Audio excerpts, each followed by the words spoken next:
We are here today, and I'm really excited about this episode with Dr. Riley Kirk.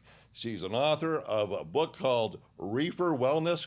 Great title. Thank you. You've got your bioactive podcast. You're got a nonprofit going, surveys. There's a lot of questions that I have for you today. So I'm really looking forward to this interview. Awesome. Thank you so much for having me on. I can't wait to talk about all the weed science fun things. All right, let's get started. All right.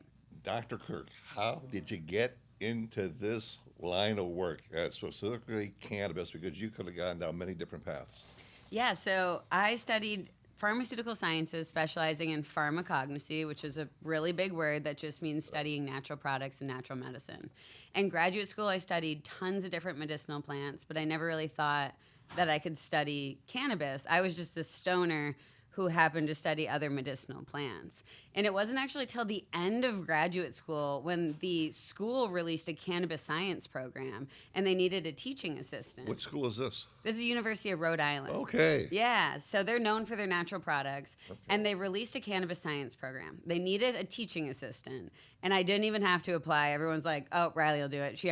She's the only open stoner here. So really, yeah. So I was already the one. You're out of the closet. You knew. Oh, I was you're so promoting it. I've always been out of the closet. I've always been loud and proud Yep. as far as cannabis goes, because I never had anything to hide. Like I was always very productive, very social. Like it never was a detriment to me. So always been smelly, always been loud. About cannabis.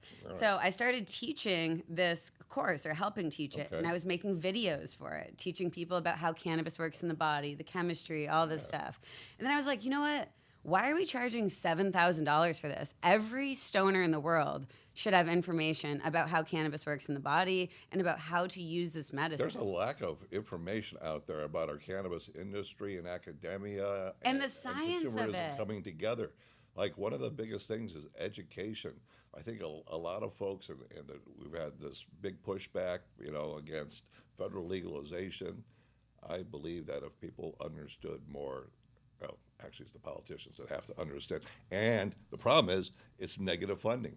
For the reports all have to be negative based against cannabis. I agree, and I would agree to the politicians being like the main people who need that education. Yes. Because that age group is also the people who had the most like reefer madness type information shoved upon them. Yeah. But we have over 30,000 publications about how cannabis works in the body and the chemistry of cannabis. 30,000 publications now? Over 30,000.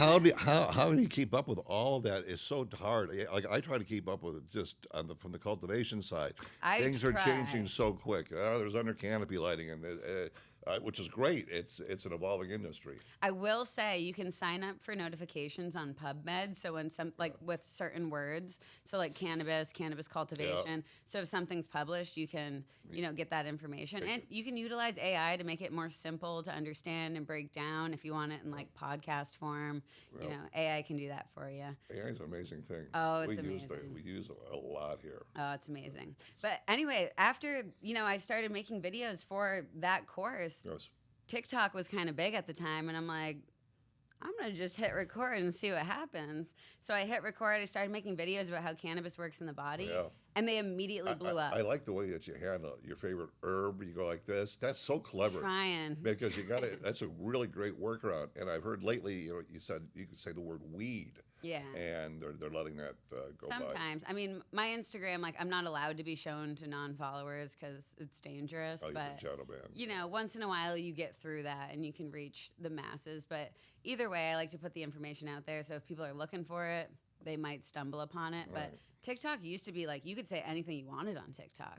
But now the community guidelines have kind of caught up, and you can't. Yeah, whenever there's a new platform, they let it go wild. Wild. Right? And then they rein it in once it gets popular. Yeah, I'm so glad I was in on the early days of TikTok because it was the Wild West. It was so much fun. Yeah. Now it's like everything's like buy this, buy this, buy this. But the whole thing is shopping now.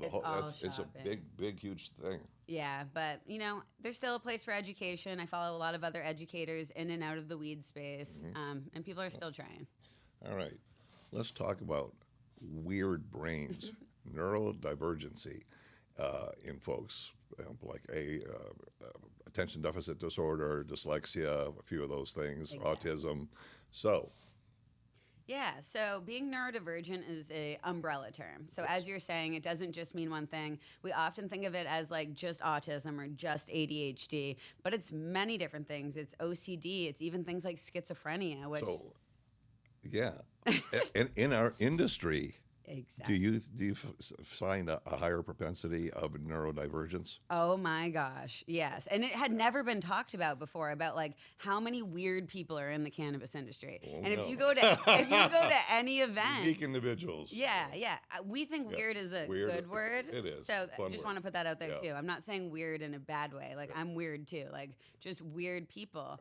So we started this thing called Weird Brains, essentially saying Really? yeah, so saying it's more of like an advocacy push. So we go to these conferences and we say, you know, we're talking to people who are like hiring managers or dispensary workers and saying like, you know, why aren't you hiring weird people? Because a lot of your consumers, your customers are also people with ADHD and autism and all of these other conditions. And they want somebody to talk to about this because it's not published in the literature a lot. But there's so many different types of brains that benefit from cannabis because the way cannabis works in the body is bringing regulation to dysregulated systems, right? So even like something like epilepsy, like I've had seizures, I have epilepsy, and that's under this umbrella too of like bringing regulation to a dysregulated brain. And this advocacy push has been so well received. Like we didn't know how it was going to go because it's kind of radical in a way, but people absolutely love it. They love being part of the conversation. They love contributing to it, telling us their stories and just how cannabis has helped their weird brain. So we're kind of just initiating this conversation and hoping it turns into something more within the industry. At Advanced Nutrients, we believe that everybody who smokes cannabis is actually a patient. They just don't realize it. Absolutely. I always say you can't choose when a medicinal plant is medicinal. Well, It's always medicinal. very good, very good. So, what do you think of? I want to bring up dental because a lot of folks I've gone to the dentist and they give me pain pills, and I'm like, no. They're like, what are you doing? I'm going to smoke weed. They go, what? Yeah, but it does work in dentistry.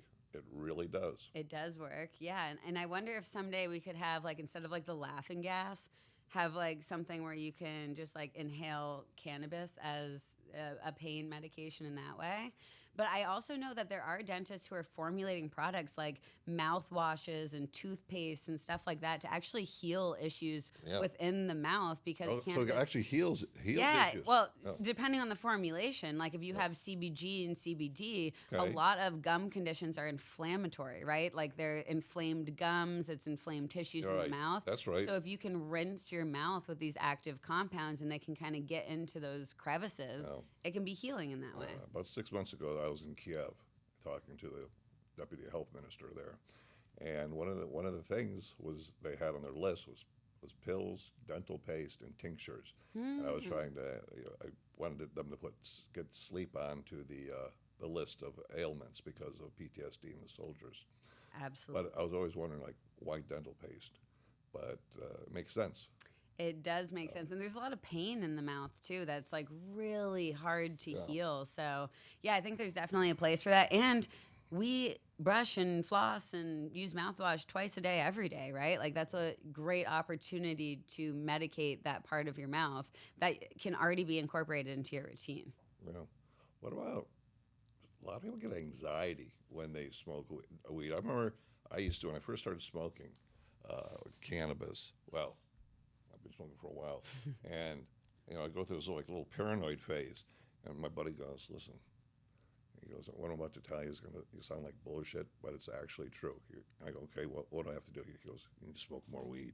And he was right, actually. I was going to say that's actually great advice. Yeah, it just went away one day. Yeah, so if we think about what's happening in the brain, right? So when you're new to smoking weed, or if you take a tolerance break and you're like, oh, I'm going to take a couple months off and I'm going to go back to it. Essentially what's happening is you have a lot of CB1 receptors in your brain, right? So then as you build tolerance, if you keep smoking or edibles or whatever you like doing, you're slowly reducing the amount of CB1 receptors in your brain. That's building tolerance. We're reducing You're reducing them, yes. Oh, how can we get more of them? Well, then you stop smoking weed, and then your body starts re-expressing them. However, since the CB1 receptor is what THC binds to, if you're brand new at smoking weed, you have a shitload of receptors in your brain for the THC to bind to. So it's a super, super, super intense feeling. Yeah, it makes Same thing sense. after a tolerance break. But if you start to build a tolerance, you have less CB1 receptors, so there's less space for the THC to bind to. So it's a more reduced feeling,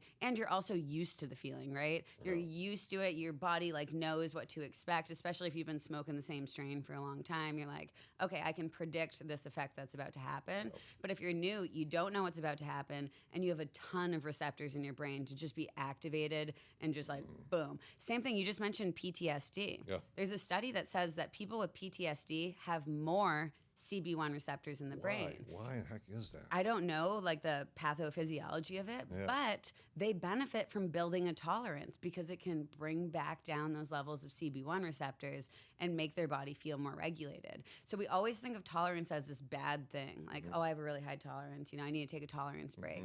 Not necessarily for everyone. Like for people with PTSD, for people who are really anxious, building a tolerance can be really beneficial.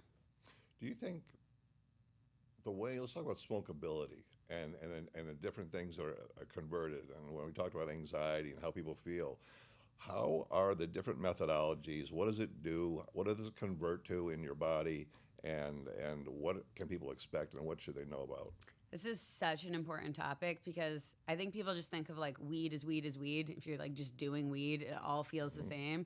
But any stoner, any very seasoned cannabis consumer knows that every consumption method feels different. I call this the expanded entourage effect. Okay. Because you actually have new molecules being produced depending on how you consume. So I think smoking is probably the best example because when you light weed on fire, that fire is a catalyst for change. So you're getting all of these new molecules being produced. Not all of them are bad. Many of them are really beneficial. A lot of cannabinoids are only produced during the smoking process. If we think of CBT, CBE, CBL, all of these are produced during the smoking process. So about 80% of medical consumers prefer smoking as their mode of consumption, and we think it is because of this unique chemistry that's produced. I got a different effect when I do my bong rips versus doing an edible versus doing a vape pen. Exactly. Versus a dab. Right. Well, yeah, absolutely. And you know, vapes are kind of a less intense smoke, right? So you're still going to get a few of those chemical changes, but not as much by far. And then edibles are like this whole new world. Okay. Some people love edibles, some people hate edibles. About 20% of people can't feel edibles at all. Why? We likely think it has to do with your liver enzymes and the ability to process the THC. That makes sense. Because in your liver, when you ingest THC, it goes into the liver, and then THC gets converted to another molecule called 11-hydroxy-THC. If your liver's not doing that right and maybe converting it to something else or not fully converting it at all, you're not going to feel the effects of that. So some people are like, oh, I can eat a gram of THC and not feel anything. I'm like, brother, maybe you should stop doing that because that's like a lot of THC you're putting in your body. And I've talked to people and they're like, oh, I get migraines when I take edibles. And I'm like, well, what's your dose you're taking? 500 milligrams. I'm like, so that's too much. Like that means that you can't feel it and that your body like, you should choose a different consumption method. Yeah. In the future, they've already done it in a lab. I believe that you will have your whole DNA genome will be on a code, and cannabis plants will have a code. And based on the genetics, you'll be matched up with the outcome that you want to get. Yeah, like a personalized medicine. Oh. I agree with that. But one thing that I think is a little off about that we haven't thought about yet is your endocannabinoid system is changing throughout the day. Really? Oh, all day long. You're Explain. You're producing really? different levels of anandamide and 2-AG. Even like the enzymes and receptors are changing throughout the day. That's fascinating. Yeah, so to me it's almost like instead of having like this, perfect little puzzle piece, you almost need like a blood prick or something that says right now this is how you should do it. And then later, at nighttime when your body has changed again, you prick it again and it says, okay, at this point now you want to focus on this dose. Yeah. But that's just my brain. I'm sure the scientists are thinking. Well, what about edibles and fatty foods? How does that affect it? So you just talked about edibles. Does fatty foods affect it? It does affect it. It's shown that you have better absorption of the THC. Oh, really? When you eat your edible with a fatty food, and that's because is it like a meat unsaturated thing? Is it a vegetable oil? Because there's a big thing about vegetable oils right now. Seed oils. Seed oils. Yeah. We don't need to go down that train, but essentially, I think the study that was looking at like pizza and some other type of like oily fatty food, which I think a lot of stoners would like to eat, pizza and edibles. Right now, you're doing the largest cannabis survey. Is that accurate? Really? Well, the longest and largest cannabis study. So we have over 30 million data points with this study because we tracked about 5,000 people over 2 weeks. And every day we asked them, what cannabis products are you using? What are the active ingredients? When are you taking them? Kind of everything about their consumption. Mm-hmm. But we also have questions about who they are, what their brain is like, how much money do they make, if they feel safe using cannabis products, if they're using Delta-8 products, or if they're using... What have you discovered so far? All the questions, the answers you got back, like anything surprise you? Everything surprised really? us. Yeah. Everything. Oh my God. And we're getting ready to publish this study too. Our data team's working on it currently. But this is part of where this 20% of people can't feel edibles statistic came from. So we know that from that data set, as well as social media. We have about 20,000 people who've answered a survey that came to about 20%. Nice. And then we've also talked to a physician who said, about 1 in 5 people that come to my clinic can't feel edibles, and that's about 20%. So that's one of the findings. Another one is that 91% of people were daily cannabis consumers. And that has never been documented before, ever, that many people were daily consumers of cannabis. And I think a lot of When were they consuming? Most of them more than 3 times a day. So really? Throughout the day. But I'd say the majority was at night, was like the consumption. So anytime after 5 p.m.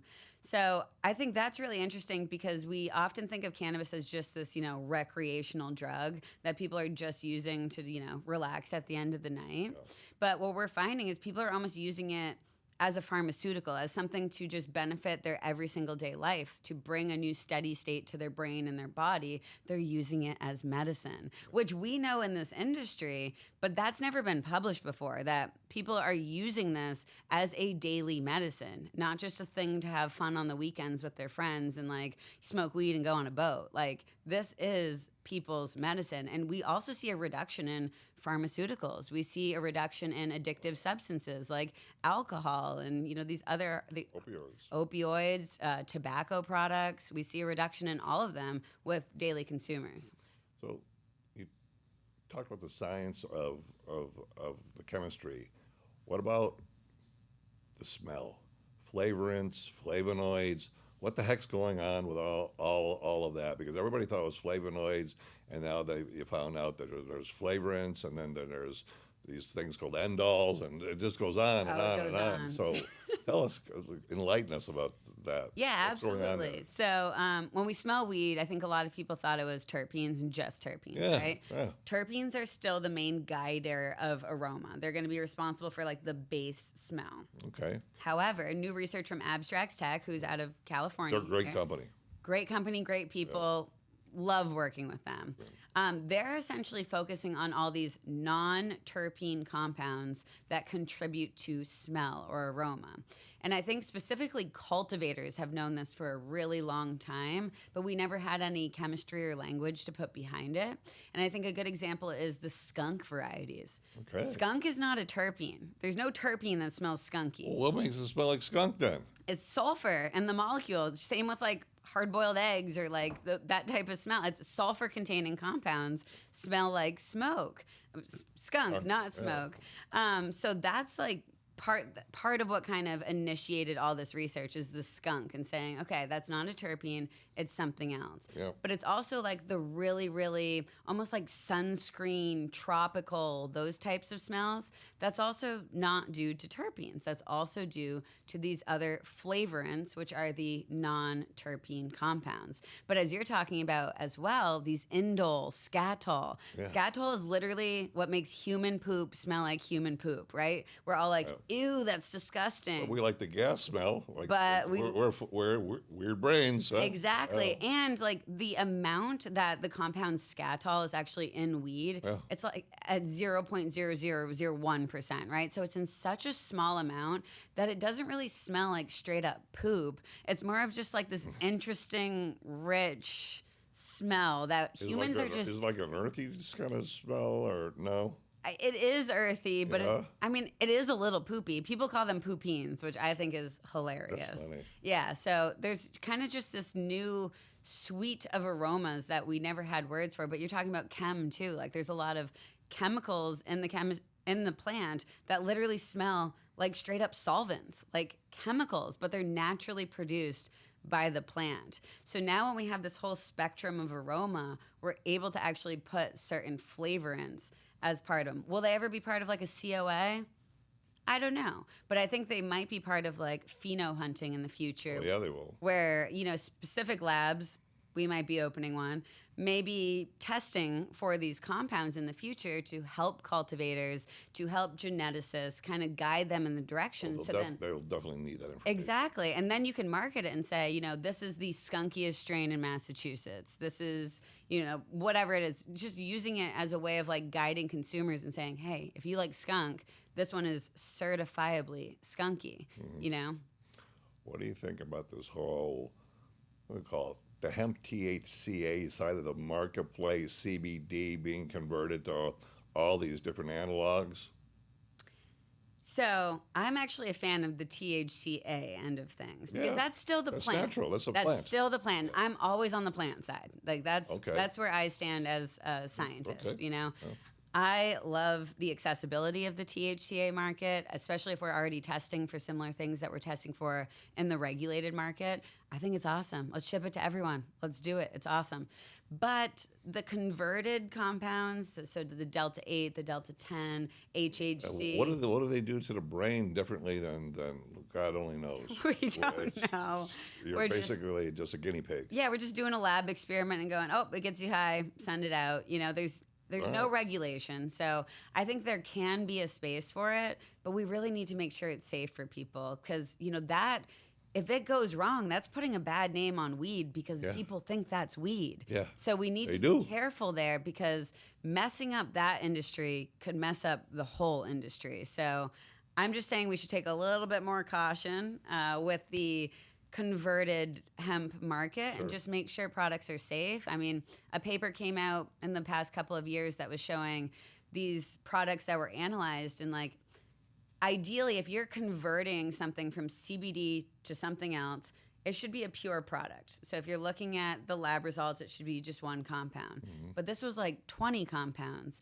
And that's not a big deal when you're looking at that in the plant because that's all stuff the plant produced. When you're looking at 20 compounds from a synthetic product, that's residual whatever happened in the lab, and we have no idea what those little compounds are doing or even what the main compounds I was shocked. I walked into the Champ Show, and I seen all these big booths, and these guys are going like, yeah, we're doing $50 million a year. And I'm thinking, you're all going to jail. Yeah, I'm surprised by like that they let that fly for so long. But they did. Still flying. They're still raking it in. So well, the THC hemp side of the business is just as big as the legal side. Yeah. And now you see people jumping over with the hemp beverages and all of that. What do you think about the hemp beverage? Again, I'm totally a fan as long as it's a quality product, and I think we need to make sure that we're able to communicate that to consumers. Mm-hmm. I don't care if consumers know if it's synthetic or not, but I think the lack of education on the consumer side is kind of being taken advantage of,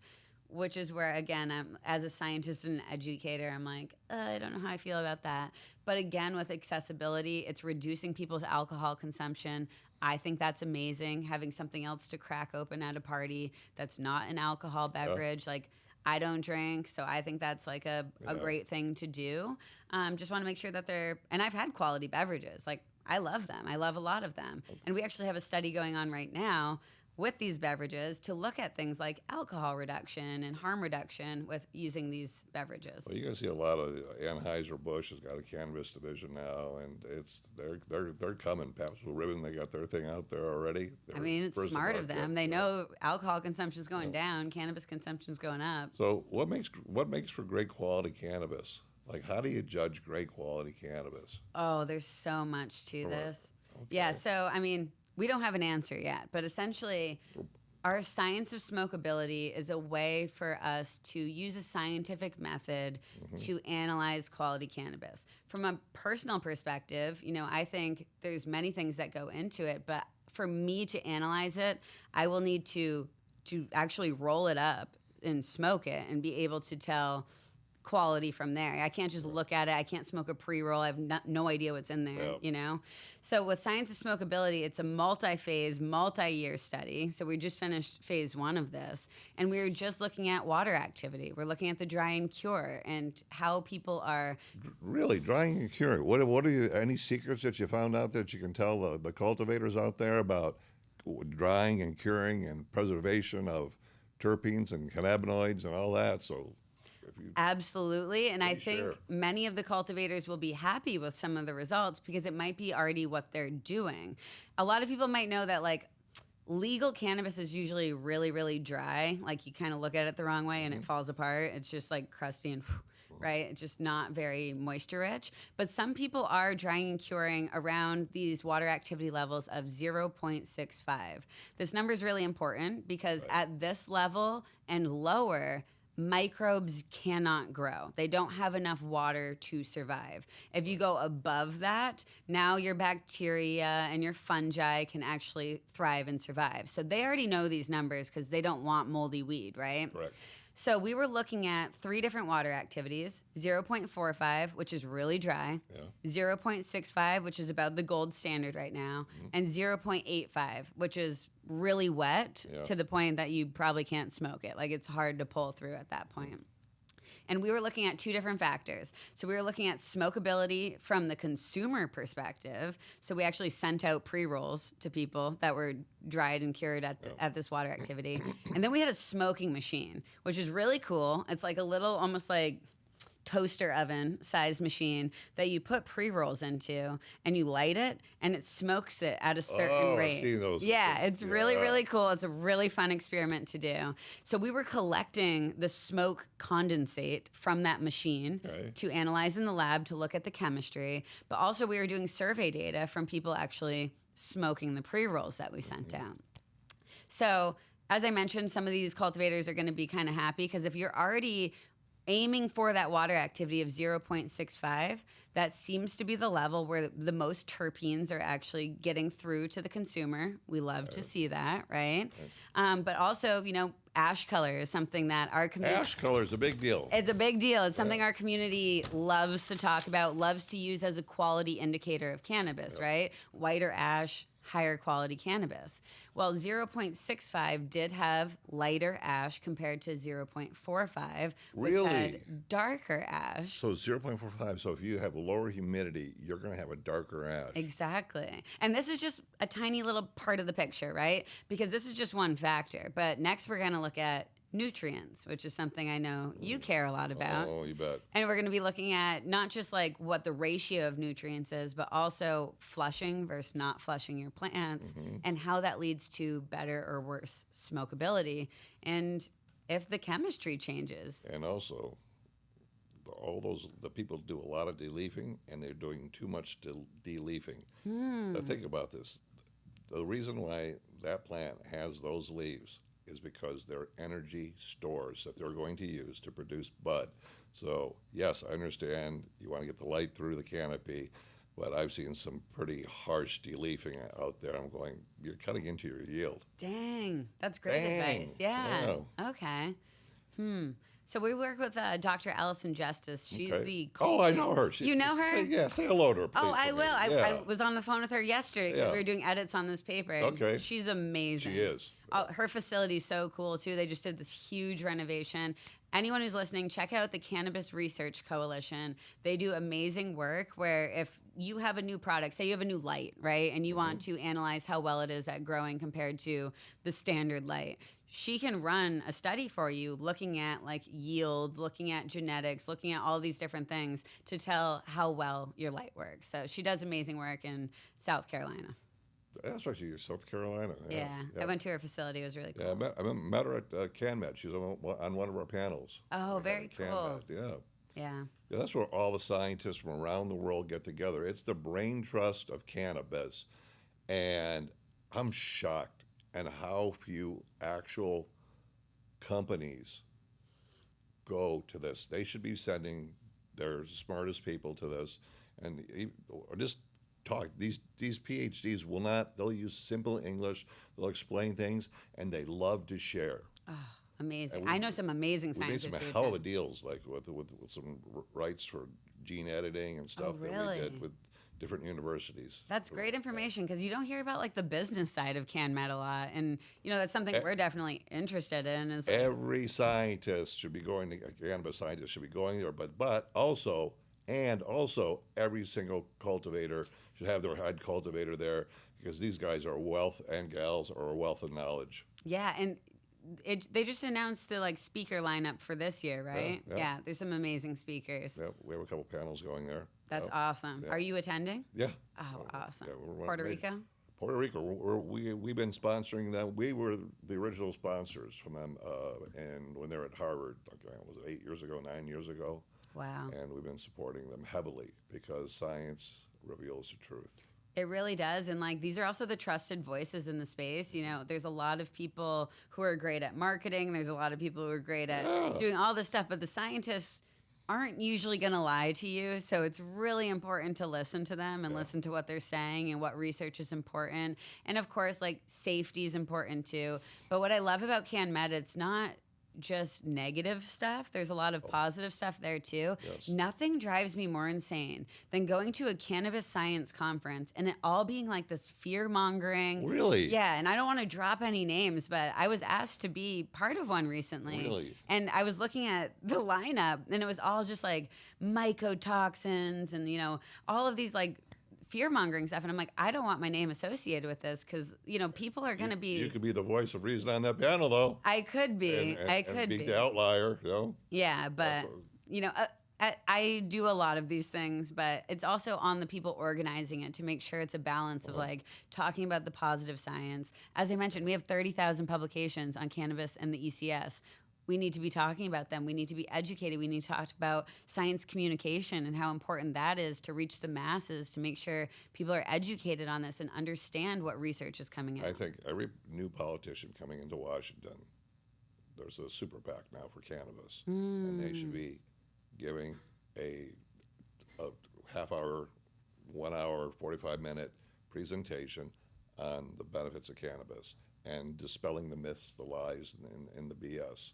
Oh, I think that's such a great idea. I'll give them a free copy of my book too if they want an additional educational resource. Listen, you do that. You don't want to get new congressmen, senators coming in sometimes. Not a lot, but still, read a lot of books. It's for a good cause. So I live in New Hampshire, which is like we don't have a legal cannabis industry at all, and I'm part of the New Hampshire advisory board for cannabis. Oh, good for you. Oh my gosh, though, talking to these politicians, it's like you're talking to a brick wall. There's just the information is not getting through, and we do like Senate educational events. We do all of these things to try to get through to people, and they just like I literally tell them, can you please like flush out the old information and be receptive to new information because you've clearly been exposed to misinformation in the past. I love the title of your book, Reefer Wellness. That's a genius. Yes, using science to reverse the stigma of reefer madness. That's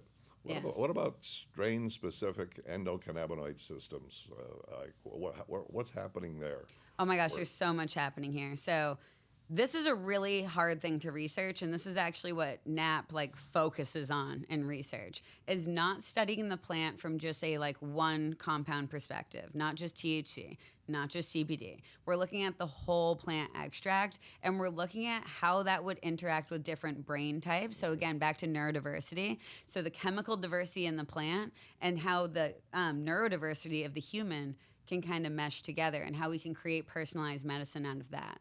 So we're not just doing that based on like surveys and stuff. We also do this in the laboratory, looking at strain-specific effects of these complex extracts on the different receptors in the body and trying to understand how different people are going to react differently to different strains. That's a huge study. And it's going to go on for years. Oh, and we're just in the beginning. And as I mentioned, like we are opening a lab in the future that is next year that is going to like really focus on these receptors and enzymes so that also, if you are growing a plant that you say, this strain is amazing for PTSD, I think this needs to be studied, we can help you study that. We can look at it from a receptor level, we can look at it from a human level, and we can start to put together these pieces of strain-specific benefits. Have they done any fMRI studies with people, and they've done different strains to see what lights up in the brain? And we haven't. Would love to be involved in that, but we personally can't afford an fMRI at this point in our career. Maybe borrow one somewhere. Someday, yeah. Rent one or whatever. But I know there's a neuroscientist near Niagara Falls who's kind of specializing in these fMRI studies, specifically with migraines and other neurological disorders. Really? So does cannabis help with migraines? It does, but I think I think we oversimplify this topic a lot. Again, I'm somebody who suffers from migraines. I don't know if you do, but there are so many different types of migraines. It's not just like you get a migraine. There's like, tons of different types. So I think cannabis can help with certain types of migraines. A paper was just published like a month ago that was showing about like 100-to-1 ratio of CBD to THC can be beneficial for most types of migraines. However, there was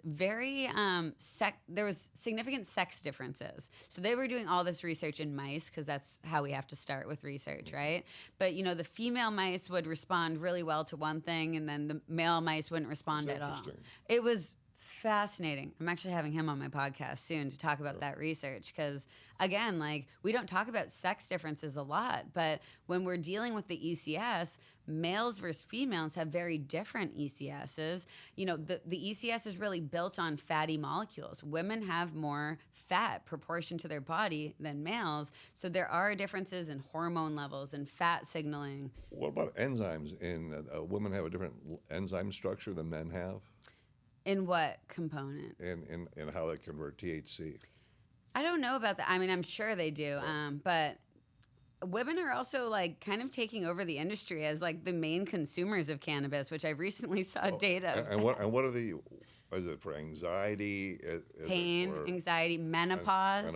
I talk about a lot, like, women go through a lot of changes throughout their life, whether you're talking about adolescence, you're talking about becoming like pregnant, becoming, postpartum, menopause, all of these different things. There's significant changes to the body.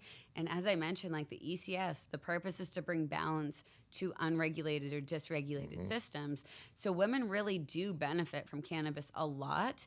And cannabis has traditionally been purchased on the black market, the legacy market, right? Sure. Wasn't always safe for women to just go out and get a bag of weed or just, go grab something, right? With the legal market and dispensaries, it's a lot safer for women to just go into a well-lit store, purchase something, leave, and then know it's like tested and safe, where we haven't always had that ability, depending on where you live. We haven't always had that access. So I think that's another reason why in the current legal market, women are really like pushing towards being the main consumers.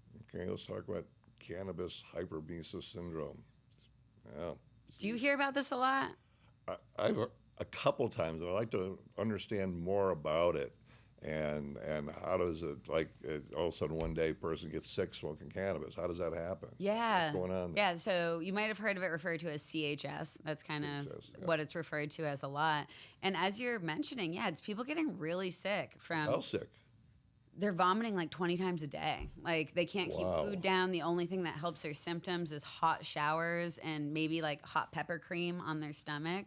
Really? So, people are really, really sick. They're going to the hospital from severe dehydration or just the inability to eat. And they were smoking cannabis before with no issues whatsoever. Yes. So I'm about to publish a paper on this too, actually, with University of California, Irvine, and a bunch of other researchers in this area, where we have about 1,000 patients that suffered from CHS, and we wanted to know how long were you consuming, what Yeah. products were you consuming, were you dabbing, were you smoking? Yeah. So all of these what were different they doing? questions. Did you see any trend like dabbers get it more than people who smoke? Or It's really vape carts, which is where Vape most carts? the So data. do you think And that I'm not there's- trying to say just like if you smoke vape carts, you're gonna no. But there could be something in there because a lot of these come from overseas, and there's a lot of stuff going on. Exactly. in Exactly. So a lot of times vape carts, say you have just like a rosin in a vape cart, it's sometimes too thick and you can't vaporize it. So something's added to it to make it more liquidy and more easy to vaporize. Sure, absolutely. So these additives, I don't think personally, I'm not really blaming cannabis at all because people have been consuming for so long. But I do think it's something that's added into the plant, whether it's while the plant's growing, pesticides, herbicides. Could be, by the way. And again, Could be. these are just like community theories. This is not like what we are publishing on, but a lot of people do think it's due to pesticides, but also additives in the vape carts, or just the amount that people are hitting vape carts compared to traditionally smoking cannabis, right? Where you're rolling up, you slowly puffing. People are. So it's like, 200 times a day, people are ripping their vape cart. Yeah. And that could be involved in it too. Yeah. So let's take a deeper look at the entourage effect. So what's going on with, there's cannabinoids, there's terpenes involved, a bunch of different chemicals. So what makes up the entourage effect? Absolutely. So I don't know if any of the listeners have ever tried to dab straight up THC or THCA diamonds, right? Sure. If you've done that, you know that the feeling is very like hollow, very like refined. It's not expansive. But when you smoke weed, it's this like expansive, creative, beautiful feeling. Mm-hmm. That's the entourage effect. Cannabis is a natural plant. It's a natural product. It doesn't just produce THC. Okay. It produces all these other cannabinoids, CBD, CBE, CBT, CBC, all these ones that we're talking about, that all have unique medicinal benefits. And then you have the terpenes and the flavorants we had talked about earlier, right? All these smelly compounds in your body. So the entourage effect is really looking at how all this different chemistry has increased medicinal benefits compared to like one single molecule like THC alone. And if we look at that one single molecule type paradigm, that's like the pharmaceutical model, right? You have one single compound in a refined and specific dose compared to a natural product that has hundreds of different molecules, many that have not been fully characterized. But that's kind of the beauty of using natural medicines. It's like all of these things together, there's typically less adverse effects when you have all of the things together. Think about consuming THC and CBD together rather than just THC. So the entourage effect is essentially looking at like the increased medicinal value of a plant versus a pill or a refined product. Yeah. What about pesticides? Big issue. What have you found out? What's out there? Have you found pesticides in dispensaries, and have you found it definitely in the black market for sure? Yeah. Like it's an issue. It is an issue, and I'm sad that it's such an issue that it is in this industry, and that we've kind of had to get to that point. With our research, it's not what we focus on, but I know that in California, that was an issue with a recent study or a recent publication put out by the LA Times that identified a lot of illegal pesticides in legal cannabis products. Which is very disappointing. California has very rigorous testing standards, and they do test for a ton of pesticides, but you can't test for all of the ones to ever exist ever, right? Think of how expensive that would be for every sample to look at blindly, just look at like what is in that sample. So it's not practical. So you kind of have to rely on the cultivators to care about the consumers and make sure that they're not putting any of these pesticides that could be harmful to somebody consuming cannabis into that plant, because it does carry over. And frankly, we don't know what happens when you smoke it. We don't know what happens when you vape it. We don't know what happens to these pesticide molecules when you light them on fire. Sure. They could become not dangerous at all. They could become 10 times more dangerous. We don't really know. Yeah, one of the pesticides developed cyanide when it was lit. Exactly. So that was a big thing. So we got to be careful about that. So, where do you think all of this is going? Where's the future of cannabis headed? Where are we going? What are you seeing that you're peeking around the corner and most folks aren't aware of right now? I do think you were onto something with genetics, with pairing plant genetics with human genetics. But I think the future in general is just a more educated consumer who's going to really be pushing towards higher quality products, which is going to change the industry, hopefully, into people looking for those higher quality products that are going to have less adverse effects, more medicinal value, and start to be educated on, how to figure out what types of plants are going to work well for you and your brain. Because when we're looking for a strain-specific effect, it's not just like our brain that we need to worry about. Many of us also have body issues. We have, whether it's like mobility issues or you have a trauma on your body. So you kind of need to think about cannabis medicine from a more holistic perspective of what's compatible with my brain, what's compatible with my body. And also, I just think more people need to grow the plant to get a better appreciation for it, because it can teach you so much by growing it. It's the best teacher, is growing this plant. And even if you don't smoke the weed that you grow the plant, learn from her. You'll have a different appreciation once you grow the plant rather than just buying crusty ass dispensary weed. So you're a big advocate of being home growing. I am. I mean, I grow a lot of plants. I'm kind of like a homesteader up in the mountains. Oh. Yeah, very crunchy. We don't need to get into that. But, I hunt, I trap, I fish. Well, hang on. I used to trap. No way. I used to be a fur buyer, a lot years and years ago. Yeah. I have a fur buyer's license. Really? Illinois. No. Wow, that's so crazy. Yeah. I always tell my salesman about it.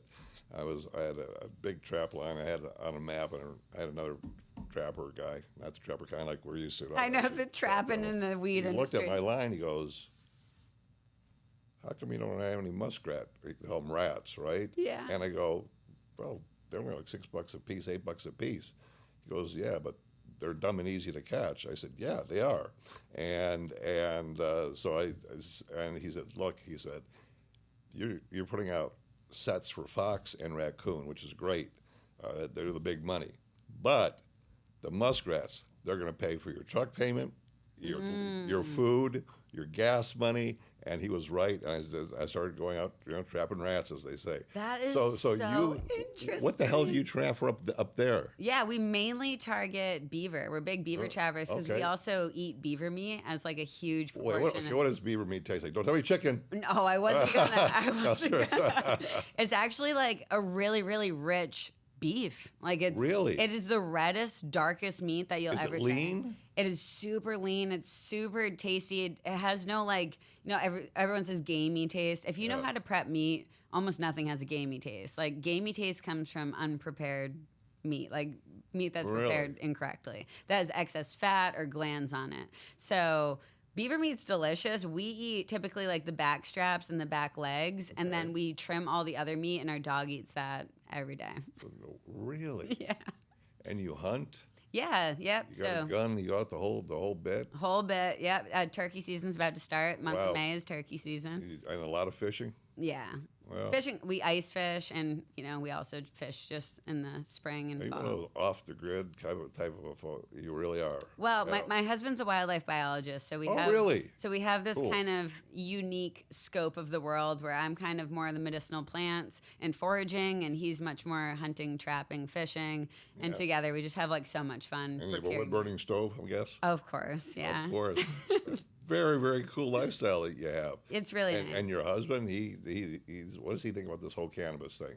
He loves it. I mean, he knows I've always, again, been a loud and proud stoner, and he can't believe I found a way to do science and weed together. So I think he's just really proud of me for that. I saw one of the videos you said that you smoke outside because you have cats and dogs and you don't want to smoke inside.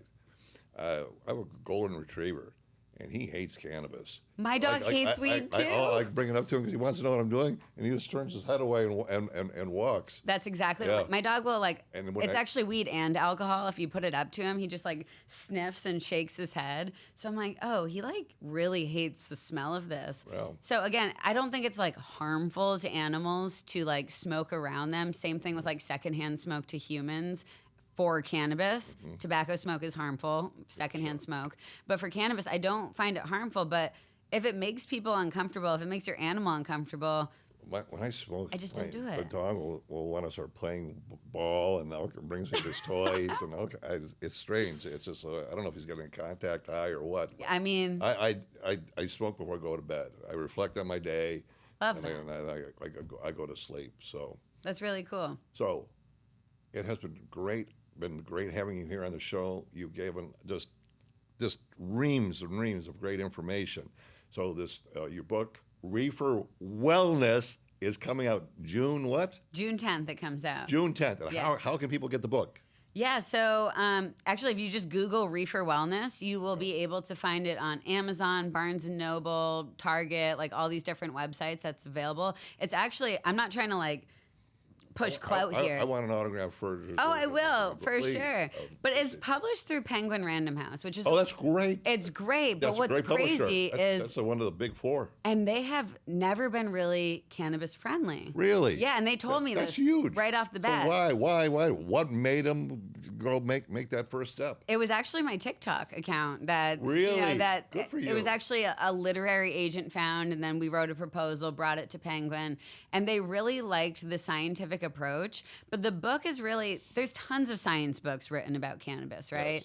But this book, I think, is unique because it's a stoner scientist perspective. It's about... easy to read? It's easy to read, but there's a lot of science in it, but there's also just a lot of practical information. I mean, everything from, like, rolling a joint to, like, the different consumption methods, how they feel, how you do them, right? You know, hitting a dab's not always, like, intuitive to people. Right. So I think it is nice because it kind of lowers the barrier a little bit and makes people feel a little more comfortable than like you're talking to your doctor, because I have all these other books and I'm like, these are so sterile, like they're not fun to read, the art's not fun. And I saw you got art, pictures and there's stuff so many pictures, and I think I wanted it to be like a tabletop book, you know, something that you could just crack open, flip a few pages. A hardcover or something? Yeah, I have it with me. I can show you after. I'd love to see that. And then you got your Bioactive podcast. Yes. And that's on YouTube, and this is everywhere, all the platforms. It's on all the platforms. Yeah. So Bioactive, I mean, I'm obsessed with weed, so like I would say 90% of the episodes are about weed. But bioactive essentially just means anything that has activity in the body. So I wanted to kind of just open the conversation to how things work, because I don't think we have enough information about them. So everything from like Ozempic, which is an upcoming episode, to even like monarchs and milkweed, which is like a really cool relationship in nature that I think is cool and I want to talk to researchers about, or like learning about how the Impossible Burger was made. And then also like tying in a bunch of weed science too, whether it's talking to cultivators, whether it's talking to, you know, specific people who work on soil science, whatever it is, just to like, I think there's a lot of kind of lower level content out there about cannabis, and I think a lot of people really want high level content. So I'm trying to, for the canna nerds out there, like it's a nerdy ass show, and I love it. I love that it's an opportunity for people to just like nerd out together and just like have those conversations that we don't typically have in the space. All right, it was great having you on the show today, Dr. Kirk. And I wish you well, and I'd like to have you on the show again at some time when you get more information to share. This is a never-ending story of cannabis research that's been going on, and we're at the tip of the iceberg, so it'd be great to.